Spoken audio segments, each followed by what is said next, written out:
Old city మీర్ చౌక్లోని pearls బిల్డింగ్లో తెల్లవారుజామున భారీ ఫైర్ యాక్సిడెంట్ జరిగింది. ఈ ప్రమాదంలో 17 మంది మృతి చెందారు. గ్రౌండ్ ఫ్లోర్లో షార్ట్ సర్క్యూట్ కావడంతో మంటలు చెలరేగి పై అంతస్తులకు వ్యాపించాయి. గాఢ నిద్రలో ఉన్నవారు తేరుకునే లోపే మంటలు, పొగ పెద్ద ఎత్తున వ్యాపించాయి. దీంతో స్థానికులు ఫైర్ స్టేషన్కు సమాచారం ఇవ్వడంతో వెంటనే స్పందించి మంటలను అదుపు చేశారు. సంఘటనా స్థలంలో 4 మృతి చెందగా 13 మంది హాస్పిటల్లో చనిపోయారు. మృతుల కుటుంబాలకు కేంద్ర, రాష్ట్ర ప్రభుత్వాలు ఎక్స్గ్రేషియా ప్రకటించాయి.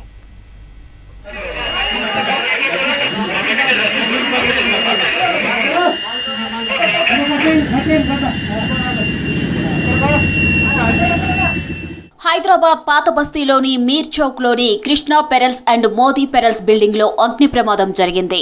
తెల్లవారుజామున గ్రౌండ్ ఫ్లోర్ లోని మీటర్లో మంటలు రావడంతో ఏసీ కంప్రెసర్ పేలి షార్ట్ సర్క్యూట్ తో భారీగా మంటలు వ్యాపించాయి.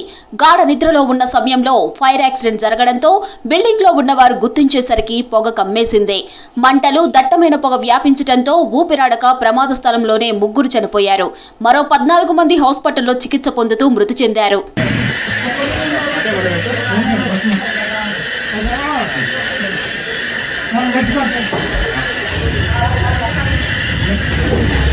స్థానికుల సమాచారంతో ఘటనా స్థలానికి చేరుకున్న అగ్నిమాపక సిబ్బంది క్షతగాత్రులను కాపాడి బయటికి తీసుకువచ్చారు.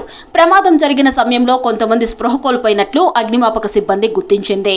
క్షతగాత్రులను ఉస్మానియా, మలక్పేట్, యశోద, హైదర్గూడ, డిఆర్డీఓ, అపోలో హాస్పిటల్కు తరలించారు.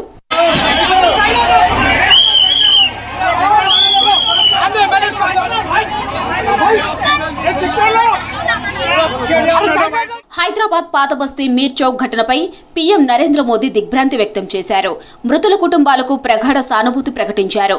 గాయపడిన వారు త్వరగా కోలుకోవాలని ఆశిస్తున్నట్లు ఎక్స్లో ట్వీట్ చేశారు. మృతుల ఒక్కో కుటుంబానికి 2 లక్షల రూపాయల ఆర్థిక సాయం ప్రకటించారు. గాయపడిన వారికి 50,000 రూపాయలు ఇస్తామని ట్వీట్ చేశారు ప్రధాని మోదీ.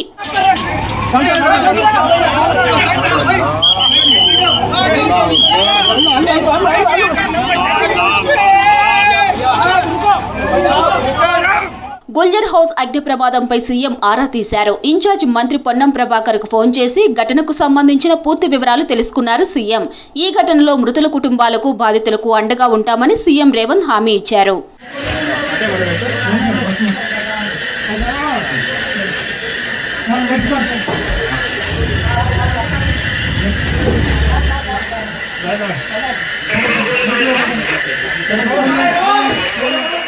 గుల్జర్ హౌస్ అగ్ని ప్రమాదంపై స్పందించారు ఏఐసీసీ చీఫ్ మల్లికార్జున ఖర్గే, లోక్సభ ప్రతిపక్ష నాయకుడు రాహుల్ గాంధీ. సీఎం రేవంత్ రెడ్డికి ఫోన్ చేసి వివరాలు అడిగి తెలుసుకున్నారు. ఎప్పటికప్పుడు సహాయక చర్యలను పర్యవేక్షిస్తున్నట్లు తెలిపారు సీఎం. ప్రమాదంలో 17 మంది చనిపోవడం బాధాకరమన్నారు రాహుల్ గాంధీ. మృతుల కుటుంబాలకు ప్రగాఢ సానుభూతిని తెలిపారు.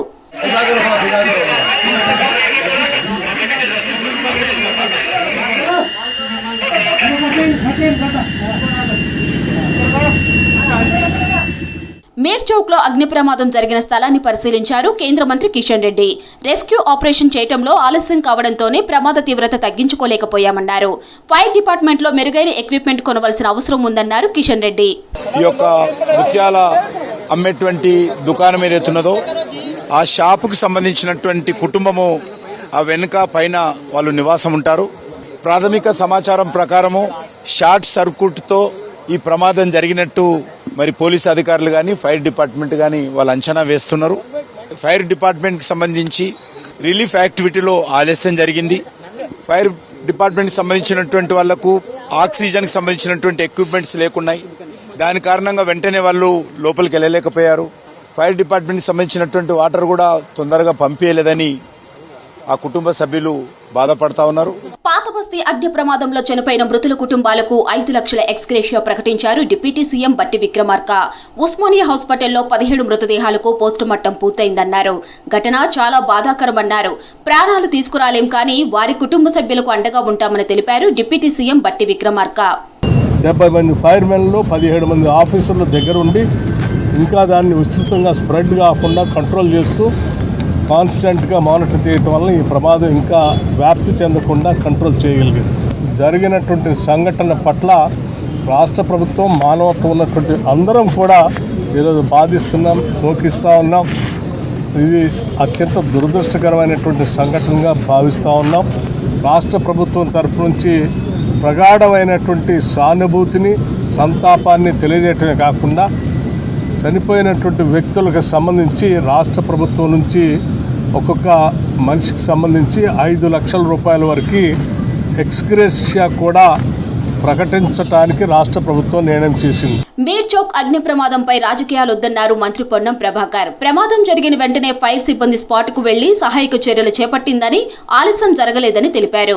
మంత్రి పొన్నం ప్రభాకర్ ఘటనా స్థలానికి చేరుకొని ఘటనపై వివరాలు అడిగి తెలుసుకున్నారు. ఇందులో ఎవరు కూడా ఏ అధికారి కూడా నిర్లక్ష్యం చేయకుండా వెంటనే వాళ్ళ విధుల యొక్క అటెండ్ కావడం జరిగింది. జరిగిన సంఘటన ప్రభుత్వం తరఫున ముఖ్యమంత్రి గారు దురదృష్టకర సంఘటన చెప్పినారు. వాళ్ళని కుటుంబాలను ఆదుకోవడానికి సంబంధించిన విషయాలలో ప్రభుత్వం వెంటనే ఉన్నతాధికారులు స్పందిస్తారు. సంబంధిత కుటుంబానికి పూర్తిగా రాష్ట్ర ప్రభుత్వం నుంచి సానుభూతి, ప్రగాఢమైనటువంటి సంతాపాన్ని వ్యక్తం చేస్తున్నాం. ఇది ప్రభుత్వం నిర్లక్ష్యంతో ఇంకా ఎవరి నిర్లక్ష్యంతో జరగలేదు. ఒక ప్రమాదవశాత్తు జరిగినటువంటి దృష్ట్యా దీని మీద రాజకీయాల అద్దు. ఎవరేం మాట్లాడినా అందరూ కూడా కలిసి ఈ ఆపద సమయంలో వాళ్ళ కుటుంబాన్ని ఆదుకోవడానికి అండగా ఉండాలని. ప్రమాదం జరిగిన గుల్జార్ హౌస్ ను పరిశీలించారు ఎంపీ అసదుద్దీన్ ఓవైసీ. ఘటనలో ఒకే ఫ్యామిలీకి చెందిన 17 మంది చనిపోవడం బాధాకరమన్నారు. ఘటనపై ఇప్పటికే మంత్రులతో మాట్లాడారని చెప్పారు.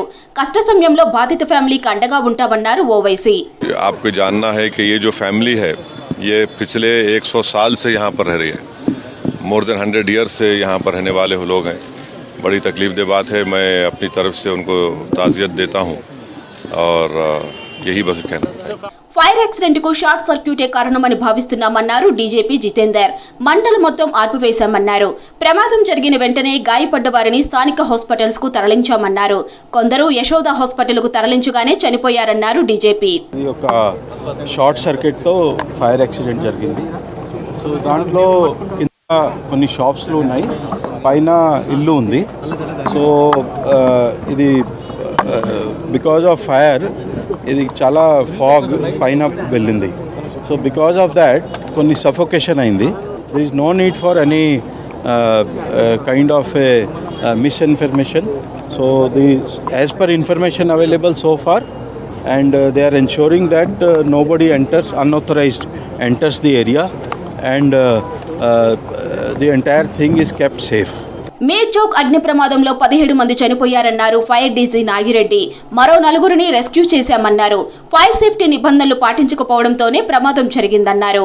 స్పాట్కు వెళ్లేందుకు స్థలం లేకపోవడంతోనే మరణాలు పెరిగాయన్నారు. ప్రమాదం జరిగిన 16 నిమిషాల్లోనే ఫైర్ ఇంజన్లు స్పాట్కు చేరుకున్నాయని తెలిపారు అగ్నిమాపక డీజీ నాగిరెడ్డి. సో ఇక్కడ మెయిన్ రోడ్ నుంచి మీరు చూసుంటారు, మెయిన్ రోడ్ నుంచి లోపలికి ఉంటుంది. చిన్న సొరంగం లాగా ఉన్న ప్లేస్లోంచి పోతే అక్కడ లోపల ఇళ్ళు ఉంటాయి. ఈ లోపల మొత్తం ఫస్ట్ ఫ్లోర్ పోయేది ఓన్లీ 1 మీటర్ స్టేర్ కేస్ మాత్రమే ఉంది. సో లోపల ఉన్నటువంటి ఇన్మేట్స్ రెస్క్యూ అయ్యేదానికంటే తప్పించుకునే మార్గమే లేదు. సో ఇది ఏంటంటే పాతకాల బిల్డింగు, అప్పుడు ఉన్నటువంటి నామ్స్ ప్రకారం కట్టి ఉంటారు. సో ఫైర్ ప్రికాషన్స్ ఏమాత్రం లేవు కాబట్టి ఈ పెద్ద ఇన్సిడెంట్ జరిగింది. అగ్ని ప్రమాదంలో ప్రహ్లాద్, మున్నీబాయ్, రాజేందర్ మోదీ, సుమిత్ర, హమే, అభిషేక్ మోదీ, శీతల్ జైన్, ప్రియాంష్, ఇరాజ్, ఆరుషి జైన్, రిషబ్, ప్రథమ్, అనుయాన్, వర్ష, పంకజ్, రజనీ అగర్వాల్, ఇద్దెక్కి మోదీలు మృతి చెందారని తెలిపారు అధికారులు.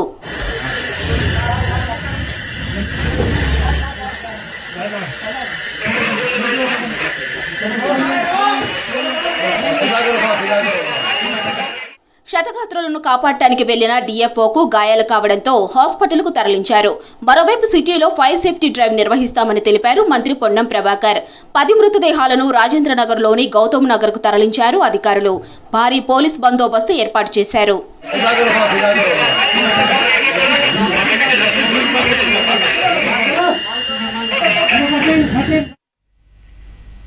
హైదరాబాద్లో జరిగిన అగ్ని ప్రమాదం బాధాకరమన్నారు కేంద్ర మంత్రి బండి సంజయ్. మృతి చెందిన వారి కుటుంబాలకు మనోధైర్యం ఇవ్వాలని అమ్మవారిని కోరుతున్నానని తెలిపారు. ఇలాంటి ఘటనలు పునరావృతం కాకుండా రాష్ట్ర ప్రభుత్వం చర్యలు తీసుకోవాలన్నారు. ఈ ఘటనపై కేంద్ర ప్రభుత్వం స్పందించాలన్నారు. మృతుల కుటుంబాలకు 2 లక్షల రూపాయలు ప్రధాని మోదీ ప్రకటించారని తెలిపారు బండి సంజయ్.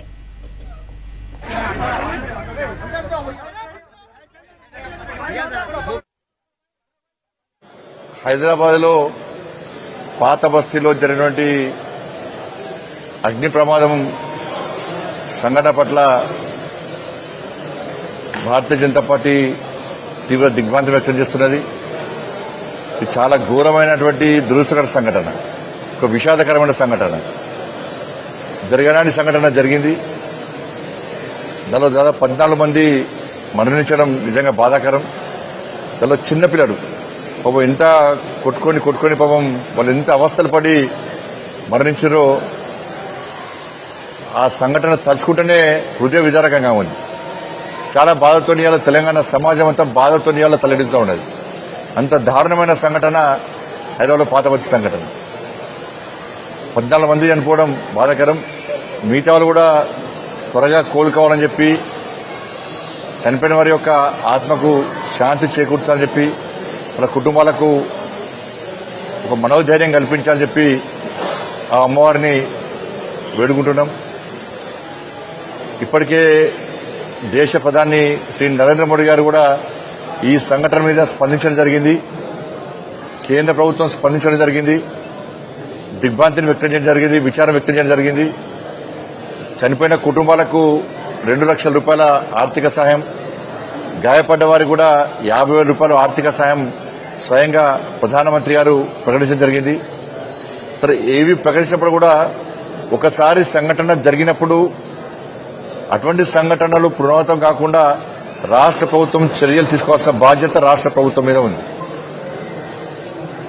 కాబట్టి ఇటువంటి సంఘటనలు పునరావృతం కాకుండా రాష్ట్ర ప్రభుత్వం చర్యలు తీసుకోవాలని చెప్పి కోరుతా ఉన్నాం. దాంతోపాటు ఆ కుటుంబాలను కూడా రాష్ట్ర ప్రభుత్వం ఆదుకోవాలని చెప్పి, చాలా పేద కుటుంబాలు ఉండేందులో గాయపడ్డ వారికి మెరుగైన చికిత్స అందించాలని చెప్పి Bharatiya Janata party miss world కంటెస్టెంట్లు హైదరాబాద్లో పర్యటించారు. బంజారాహిల్స్లోని పోలీస్ కమాండ్ కంట్రోల్ను సందర్శించారు. తెలంగాణలో అమలు చేస్తున్న పోలీసింగ్ను తెలుసుకున్నారు. తెలంగాణ పోలీసులకు వరల్డ్ వైడ్గా వచ్చిన అవార్డ్స్ను వివరించారు. కమాండ్ కంట్రోల్ పని తెలిపారు పోలీసులు. అనంతరం సెక్రటేరియట్కు వెళ్లారు. అక్కడ తెలంగాణ ప్రభుత్వం అమలు చేస్తున్న పథకాలను డ్రోన్ షోలో తెలిపారు. మిస్ వరల్డ్ ఈవెంట్తో తెలంగాణ ఖ్యాతి ప్రపంచవ్యాప్తంగా తెలుస్తుందన్నారు మంత్రి Jupally Krishnarao.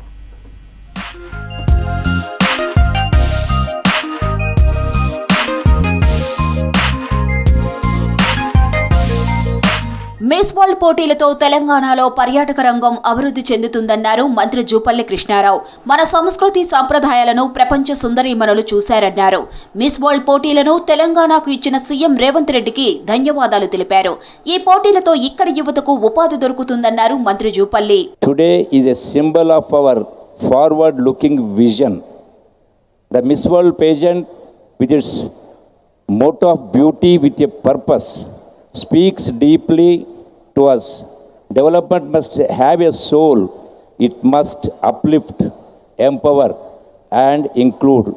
That is our dream for a Bangaru Telangana, a golden, inclusive Telangana. Not only as a contest, as a tourist.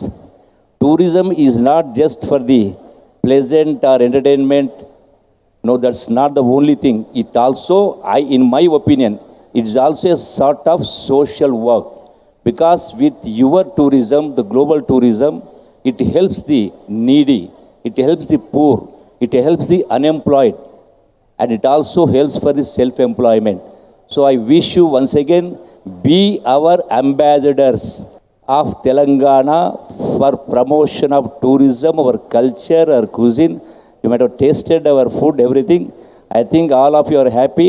Miss world event ఘనంగా నిర్వహిస్తున్నామని అన్నారు సిఎస్ రామకృష్ణారావు. తెలంగాణలో అద్భుతమైన పర్యాటక ప్రాంతాలు ఉన్నాయని, వాటిని సందర్శించి అక్కడ ప్రజలతో కలిసిపోవాలని కంటెస్టెంట్స్ కు సూచించారు. తెలంగాణ ఫుడ్, చారిత్రక ప్రాంతాలు, ఇక్కడి కల్చర్, ఆలయాల గురించి తెలుసుకోవాలన్నారు CS Ramakrishna Rao. The participants had an occasion to go around the state, to visit the wonderful places, to observe the people, to partake in the food, and to mingle with the people of Telangana. Now, this is an event which gives us an opportunity to showcase the food, the tourist places that we have, the historic sites that we have, the culture of the place, and much, much more. As many participants have spoken to me and expressed their deep pleasure and also the happiness with which this event is being conducted.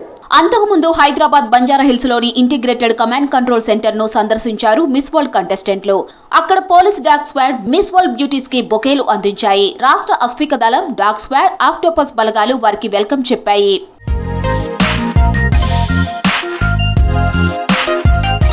Telangana command control సెంటర్లో CC కెమెరాలతో సిటీని ఎలా observe చేస్తున్నామో కంటెస్టెంట్లకు వివరించారు పోలీసులు. సిటీలో traffic rules violations ను గుర్తించే పద్ధతిని ఎక్స్ప్లెయిన్ చేశారు. నగరంలో అమలు చేస్తున్న intelligence traffic management system, facial recognition system గురించి వివరించారు. తెలంగాణ కల్చర్, పోలీసింగ్, ఇక్కడ పోలీసులకు వచ్చిన అవార్డ్స్ పై ప్రెజెంటేషన్ ఇచ్చారు. అనంతరం కమాండ్ కంట్రోల్ సెంటర్ ముందు నిర్వహించిన ఫోటో సెషన్ లో పోజులు ఇచ్చారు మిస్ వరల్డ్ బ్యూటీస్.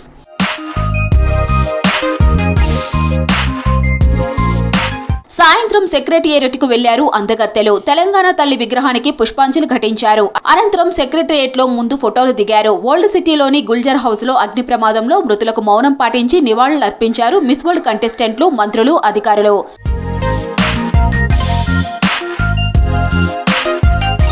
సెక్రటేరియట్ లో తెలంగాణ రైసింగ్ పేరుతో డ్రోన్ షో ఏర్పాటు చేసింది ప్రభుత్వం. తెలంగాణలో రేవంత్ సర్కార్ అమలు చేస్తున్న పథకాలను కంటెస్టెంట్లకు డ్రోన్ షోలో వివరించారు.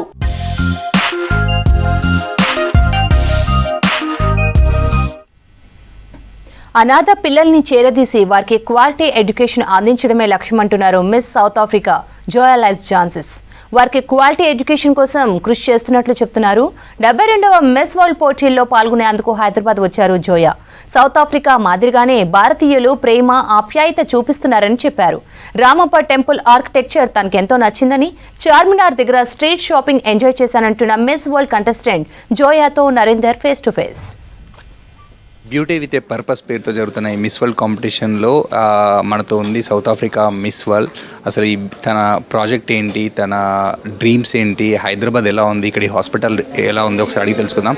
Hi, first welcome to Hyderabad. Thank you so How was the hospitality here? Oh, it is something that I can't quite describe. The hospitality has been impeccable and it's something we're very grateful for. So thank you for having us, Telangana, and thank you for welcoming us very warmly. So yesterday and day after yesterday you visited a lot of places in Hyderabad, right? Charminar, Chomala Palace and Ramappa Temple. Yes. So which was your favorite one or why?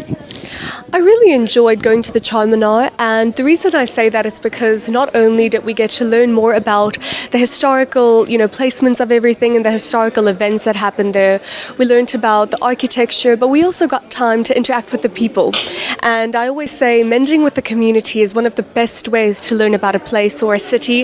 So that was a great experience, and spending that time with my fellow candidates was a memorable time for me, and it's a day I won't forget. I was able to do some shopping, which was very fun, and that's been a highlight thus far, although I know that there's many more to come as we continue with our journey here at Miss World. You're from South Africa, right? So compare with India, what is the speciality of South Africa and which one you most like? Well, South Africa has many specialities, but one thing I can compare it to here in India is our people. The people here in Telangana has surprised me so pleasantly with their kindness and the love that they share. The South African people are just as loving and caring.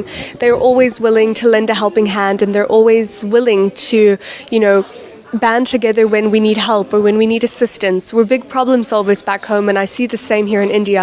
The people are incredibly close, they're really unified, and that is something beautiful to witness and experience. So tell me about your modeling career. Well, I never really saw myself in a sphere like this. I always wanted to go into a space of representing my country in one form or another. I always thought I would end up at the UN, and that's still a passion of mine and still a dream of mine. But when I was young, I think I was about 17, I was learning about what Miss World is and what they had to offer, and I fell in love with that industry. I fell in love with what they had to give, and the morals and values that they had and what they stood for really closely aligned with mine. So to see the legacy of Miss World inspired me to join. I knew that this was the place for me to be and a place to share my purpose. That's always been my ultimate goal, is to do something that really matters, to use my time for impactful and purpose-driven goals. So Miss World is something that really promotes that, and that's why I'm here today. What is the main speech on Miss World stage? Well, when you talk about the main speech, I think I'll take it back to the core values of Miss World. This is a celebration of community, it's a celebration of innovation, and it's also a celebration of unity. And those are things that we need in today's society. So I think Miss World is a perfect representation of where we should be heading into.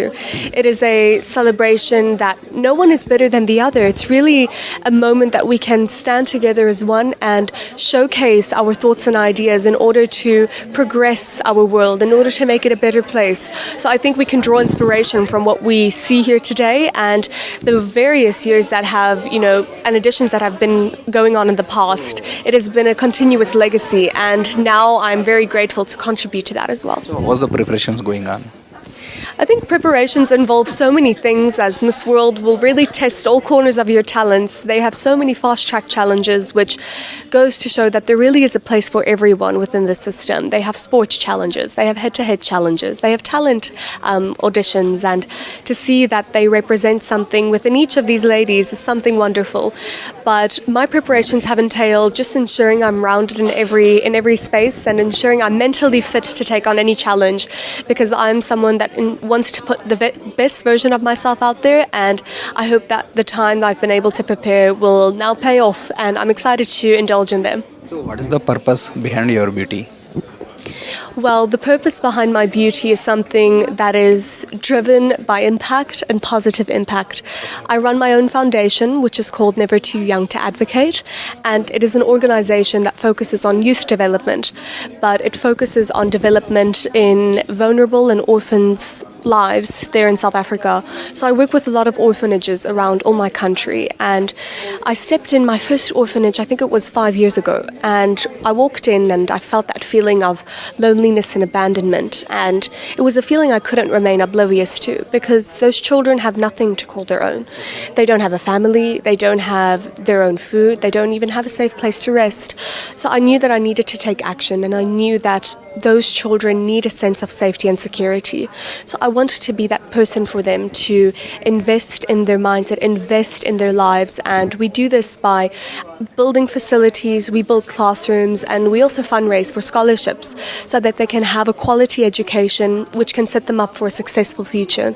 So working with various donors and sponsors, they have made this reality, they've made it a reality, and to now see all of the children really progressing and stepping into their individuality has inspired me greatly, and it's inspired me so much that I've started writing my own children's book, which is almost published. So to have had that purpose behind what I do is something I'll never be able to repay my gratitude for, because those children have given me the greatest gift, and that is a gift of family, and also gifting me with something that is purposeful, and it's made me feel that I have done something important with my time.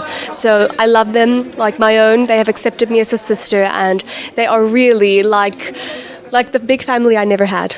Okay, really great. Thank you. Thank you so much. I'm so grateful for your time. So ఇది తను చెప్తుంది, అనాథ పిల్లలకి చేరదీసి వాళ్ళకి మంచి చదువు కూడా అందిస్తానని చెప్తుంది. తన బ్యూటీ వెనకాల ఉన్న పర్పస్ ఇది. దీన్ని వరల్డ్ వైడ్గా తీసుకెళ్తానని చెప్తుంది. ఫండ్ రైజింగ్ చేసి మరింత మందికి కూడా హెల్ప్ చేస్తానని చెప్తుంది. Miss world South Africa. Cameraman శ్యామ్తో నరేందర్, V6 న్యూస్, హైదరాబాద్. దేశాన్ని మరింత అభివృద్ధి చేయాలంటే వన్ నేషన్ వన్ ఎలక్షన్ రావాలన్నారు కేంద్ర మంత్రి కిషన్ రెడ్డి. దేశంలో ఎక్కడో ఒక చోట ఎప్పుడూ ఎన్నికలు రావడంతో అభివృద్ధికి అడ్డంకిగా మారిందన్నారు. హైదరాబాద్లోని ఓ హోటల్లో వన్ నేషన్ వన్ ఎలక్షన్ పై అవగాహన కార్యక్రమం నిర్వహించారు. స్వాతంత్ర్యం వచ్చి 76 ఏళ్లు గడుస్తున్నా ఇంకా బ్రిటిష్ విధానాన్ని అవలంబిస్తున్నామన్నారు. దేశాభివృద్ధి కోసం సంస్కరణలు తీసుకురావాలన్నారు. వన్ నేషన్ వన్ ఎలక్షన్ పై ప్రజలకు అవగాహన కల్పించాలని నేతలను కోరారు కిషన్ రెడ్డి.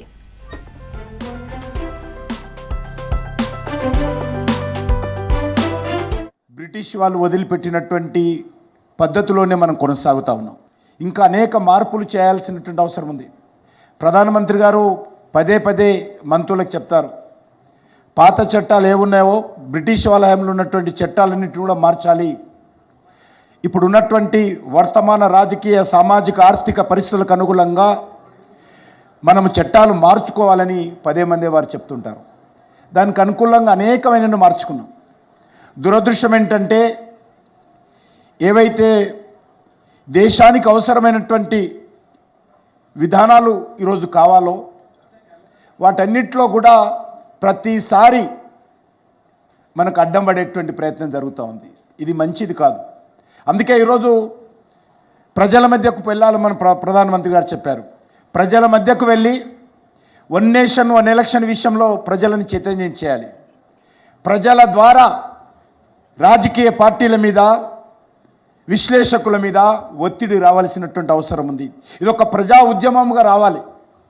ఏదైనా ఈ దేశంలో మార్పు రావాలంటే ఆ మార్పు ఈరోజు స్పష్టంగా నరేంద్ర మోడీ గారి నేతృత్వంలోనే మార్పు వస్తుంది. I have been contesting many elections. I have seen the ins and outs and the pros and cons of the very frequent elections. Till 1967, there were simultaneous elections.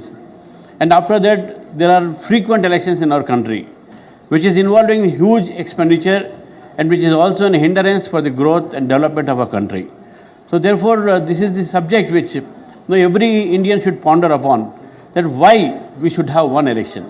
When India today, we are proud to say that till yesterday we were the 5th largest economy in the world. But today, in spite of the world economic recession, today we are in the 4th position. We have surpassed Japan in the economic front.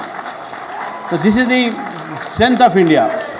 And suppose we have one nation, one election, I am sure the dream of Vikasit Bharat of our Honorable Prime Minister Shri Narendra Modi ji will soon become reality once we have one nation and one election. Then one nation, one election will make our nation a strong nation. Our nation will become definitely a number one in the world, and definitely we all will be prospering, the country will be prospering. So therefore we have to go in that direction to have and demand and press the government and other who are the stakeholders, and also create a public opinion that we need one nation, one election. ప్రతి మహిళకు ఆత్మరక్షణ శిక్షణ అవసరమన్నారు రాష్ట్ర సేవికా సభ్యులు. మే 3 నుంచి 15 రోజులు 102 మందికి శిక్షణ ఇచ్చామన్నారు. ధర్మం, సంస్కృతి, సామాజిక పరిస్థితుల్లో దేశ పౌరుల పాత్ర, దేశభక్తుల చరిత్ర గురించిన విషయాలు తెలుసుకున్నారని తెలిపారు. రంగారెడ్డి జిల్లాలో విశేష గృహిణి వర్గ శిక్షణ తరగతుల ముగింపు కార్యక్రమం నిర్వహించారు. ఈ ప్రోగ్రాంలో ఐసీఎంఆర్ డైరెక్టర్ భారతీ కులకర్ణి, రాష్ట్ర సేవికా సమితి అఖిల భారత లీనా గోవింద్తో పాటు శిక్షణ పొందిన యువతులు పాల్గొన్నారు.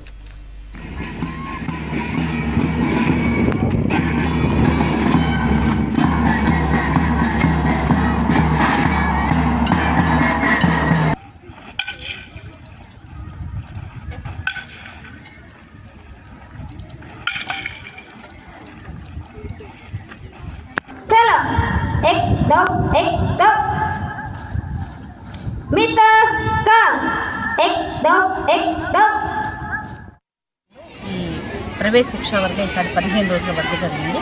మే 3 నుంచి 18 ఈ రోజు వరకు జరిగింది. దీంట్లో సుమారు అన్ని జిల్లాల నుంచి దాదాపు 102 మెంబర్స్ దీంట్లో పాల్గొన్నారు. అట్లాగే విశేష గృహిణి వర్గ 1 and 2 పేరుతోటి ప్రథమ ద్వితీయ జరుగుతున్నాయి. దాంట్లో సుమారు 40 మంది గృహిణి శిక్షార్థులు పాల్గొన్నారు. ఈ వర్గాలలో మేము బాలికలకి, యువతులకి, మహిళలకి దేశభక్తి పూర్వ సంస్కారంతో పాటు బౌద్ధిక, శారీరక, మానసిక శిక్షణ, దాంతో పాటుగా ఆధ్యాత్మిక సంస్కారాలు ఇవ్వడం అనేది శిక్షణలో భాగంగా జరుగుతూ ఉంటుంది. దీంట్లో ఈ ప్రవేశ శిక్షా వర్గ కాకుండా తెలంగాణ ప్రాంతంలో మొత్తం 11 ప్రారంభిక వర్గాలు జరిగినాయి. ప్రారంభిక వర్గాలు అంటే ఒక వారం రోజుల పాటు ప్రశిక్షణ ఉంటుంది. దాంట్లో సుమారుగా మన ప్రాంతం అంతా కలిపి 1000కి పైగా శిక్షార్థులకి ప్రశిక్షణ ఇవ్వడం జరిగింది. 15 दिन का राष्ट्रीय सेविका समिति का जो प्रशिक्षण वर्ग हुआ, उसमें सेविकाओं को काफ़ी अच्छा प्रशिक्षण मिला, जिससे उनकी शारीरिक, मानसिक, बौद्धिक क्षमता. రంగారెడ్డి జిల్లా మంచిరేవులలోని వేణుగోపాలస్వామి దేవాలయంలో వలలో చిక్కిన పాము విలువెల్లాడింది. బయటకు రాలేక ఇబ్బంది పడ్డది. ఇది గమనించిన స్థానికులు ఫ్రెండ్స్ ఆఫ్ స్నేక్ సొసైటీకి సమాచారం ఇచ్చారు. అక్కడికి చేరుకున్న స్నేక్ టీం వలను కత్తిరించి పామును రెస్క్యూ చేశారు. అనంతరం పాముకు నీళ్లు తాగించారు. పామును అడవిలో వదిలిపెడతామని చెప్పారు స్నేక్ సొసైటీ సభ్యులు. చుట్టూ వలనంతా కట్ చేసి తీసాడు. అప్పటికే అది చాలాసేపు మంచి ఎండాకాలం వల్ల వేడికి బాగా డీహైడ్రేట్ అయిపోయి చాలా అలసిపోయి చివరి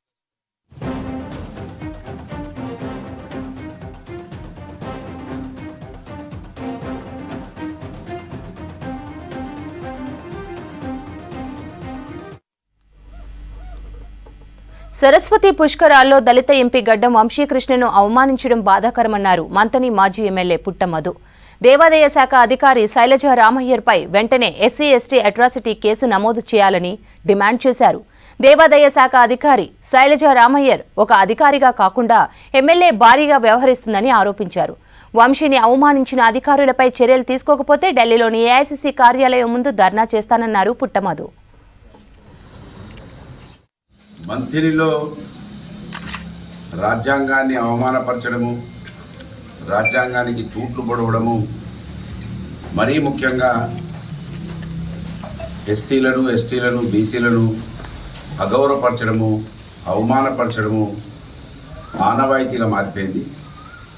ఈరోజైతే సాక్షాత్తు పార్లమెంటు సభ్యుడు, భారతదేశంలో అత్యున్నతమైనటువంటి స్థానం పార్లమెంటు, ఏ పార్లమెంటు నుంచి అయితే చట్టం రాయబడ్డదో, చట్టం నిర్ణయించబడ్డదో, ఏ బాబాసాహెబ్ బిఆర్ అంబేద్కర్ గారు ఆ రోజే ఈ కులాలకు గౌరవం రావాలంటే వీళ్ళకు రిజర్వేషన్లు ఇచ్చి వీళ్ళు కూడా చట్టసభలలో ఉంటేనే గౌరవించబడతారని ఆలోచించి 78 సంవత్సరాల క్రితం వారు ఒక అవకాశాన్ని ఇస్తే ఇవాళ మంత్రిలో 78 సంవత్సరాల తర్వాత కూడా కాంగ్రెస్ పార్టీ నియోజకవర్గాన్ని సింహభాగం పరిపాలించి దానిలో ఒకటే కుటుంబం 40 సంవత్సరాలు పరిపాలించి సాక్షాత్తు గౌరవ పార్లమెంటు సభ్యులు యువకుడు గడ్డం వంశీ గారిని పూర్తిగా అవమానపరిచింది కాంగ్రెస్ పార్టీ.